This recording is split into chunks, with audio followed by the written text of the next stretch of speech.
Now, our next speaker is going to have a completely different topic. I'd like to introduce Eric Schmelling, who's currently in Evanston in the USA. And Eric is the Chief Philanthropy Officer for Rotary International.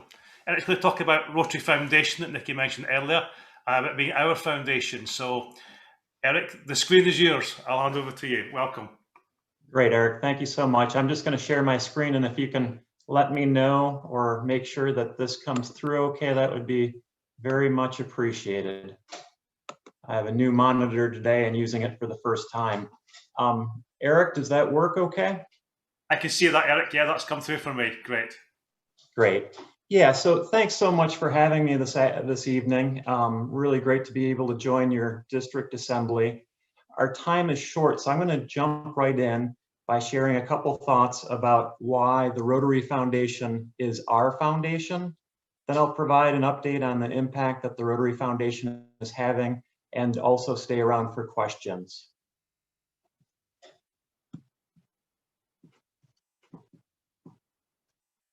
Okay, there we go. So why is the Rotary Foundation our foundation? I've come up with a few ideas that I'm hoping to share with you, and maybe one of these will resonate with you. First, many clubs and districts, including my own club, has its own foundation, which is great. Plus, many members support other charities. And I think that that spirit of charity and the culture of philanthropy is to be celebrated and encouraged. But the Rotary Foundation is the only overreaching charitable arm of Rotary in which every Rotarian can participate. A second reason is our projects are envisioned, designed, carried out, and reported on by Rotarians. It's through their vision, creativity, and action which brings our projects and programs to fruition. Third reason it's our foundation is that our foundation is led by and involves Rotarians at every level, individual members, clubs, districts, and of course our International Board of Trustees. Fourth, Rotarians and our clubs would be hard pressed to do as much good in the world without this glue that kind of binds us together. It fosters relationships, it builds a very dense network across borders, and in this glue is also the financial resources that can be provided to actually fund the projects. Fifth reason is that the Rotary Foundation increases our brand awareness. For example, our name reputation as a leading charitable organization wouldn't be what it is today without our collective efforts to eradicate polio. That's just one example. And then I hope that the foundation, the Rotary Foundation, is a source of pride for all Rotarians. We've had several outside evaluators of charities look at the effectiveness and an impact that the foundation has, and we get very, very high ratings. We're really among the best of the best in the charitable world. And then finally, and this is a really important point, the foundation's positive impact isn't limited to our beneficiaries. It really changes and improves the lives of Rotarians who are involved and become passionate about our programs. I'm fortunate to witness this every day as part of my job. It's a great job to have. And I also see it in the work of my club members who are involved with district grants and global grants and polio and the rest. Our foundation is one of the unique ways Rotarians can get involved, be more engaged to make a difference both locally and globally, and they could in ways that they couldn't hope to do with other organizations. So I just want to acknowledge and thank those of you who are already involved in the Rotary Foundation programs and encourage those that aren't. Maybe you'll learn a little something today that you'll take back and think about and use with your clubs. So the Rotary and the Rotary Foundation has a long history. Over the last 100 years, the foundation has spent over US $4.5 billion on life-changing projects. But the question is, what have we done more recently? And so let's just take a look at last year, the 2019-20 year. And obviously this last year and then this year continues to be a time like no other with COVID. But Rotarians continue to find ways to adapt and meet the challenges of their communities and provide service through the Rotary Foundation programs. Last year was a record-setting year for us. For the first time ever, the foundation made grants exceeding $300 million US. Within this figure is a huge amount of positive impact at the global and local level. So here's a breakdown of the programs in this chart. You'll see that by size, we granted the most to polio eradication, $152 million, that's in the red, followed by global grants in the green, $96 million. And this is all US dollars, I'm sorry for that, but that's kind of the currency that is used. And then district grants are in purple at 34 million. You'll also see that program awards of $307.1 million accounted for 85% of what the foundation spent last year. Once you add on program operations, the amount that we spent on programs, supporting programs, increased to 91%. The foundation last year spent a total of $362 million, which is an impressive amount, but more impressive than the money is the number of lives that were benefited. It's not about the money, it's the good that can be done with that money. So here you can see a quick overview of the number of global grants done and the total funding in each area for global grants last year. You can see, for example, in disease prevention and treatment, there were 729 global grants funded for a total of close to $60 million.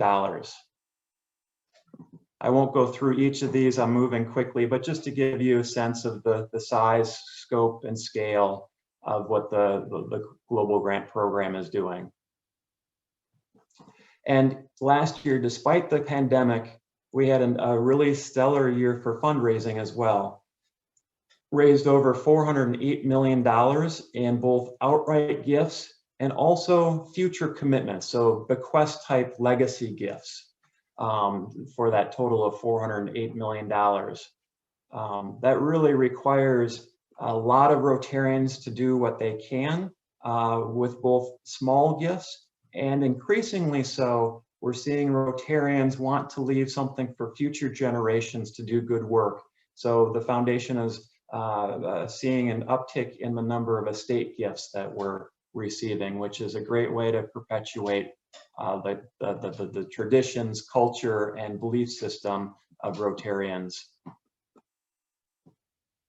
Okay, and of course, no Rotary Foundation update would be complete without at least a couple words about our #1 priority, polio eradication. And so glad to have already heard a couple mentions of polio earlier.